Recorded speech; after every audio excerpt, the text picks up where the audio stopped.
Sir, confirm po. Patay na po mga magulang ni Eden. Totoo bang kwento niya? Yung tatay niya, binaril ng mga Sargosa. Yung nanay niya, natagpo na lang patay. Unang suspect sa krimen, yung panganay na anak ng mga Sargosa, si Sig. Pero may mami sa krimen at nakulong. Brandon Santos ang pangalan. Patay na rin si Brandon. Pinatahimik.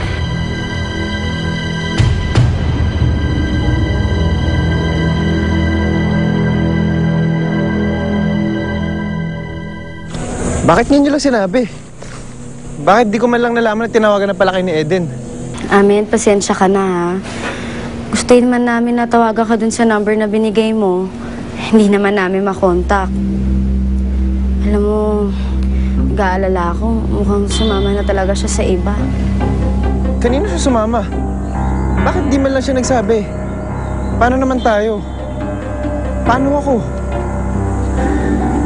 Wala ba talaga siya ibang sinabi? Ahmed, wala talaga siyang sinabi. Ang sabi lang niya na kalimutan na daw natin siyang lahat. Sinubukan ko namang tanungin pero ayaw niya sumagot, Ahmed eh. Number niya? Iniwan ba niya? Hindi rin eh. Hindi nag-register sa phone ko yung number kasi private number yung gamit niya.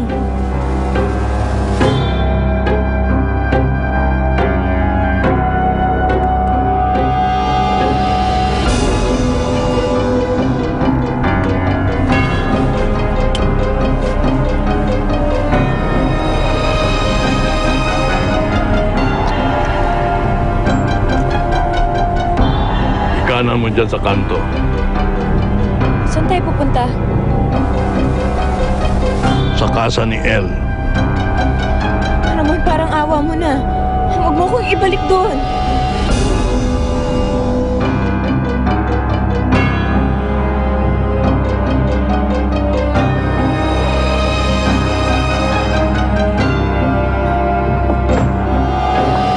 Ramon, parang awa mo na. Huwag mo akong ibalik dito.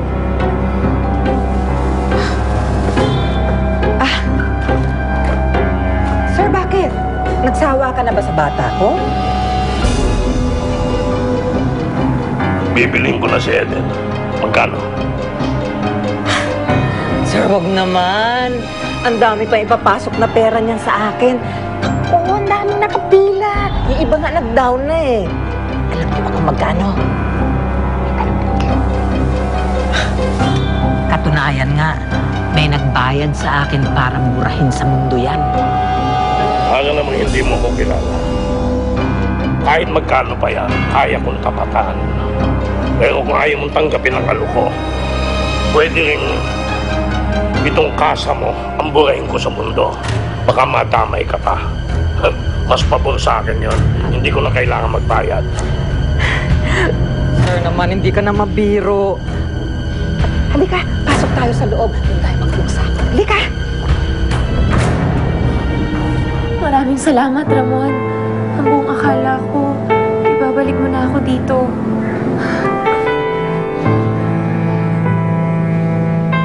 Paano ka makakapaggiganti kung nakakulong ka dito sa kasa?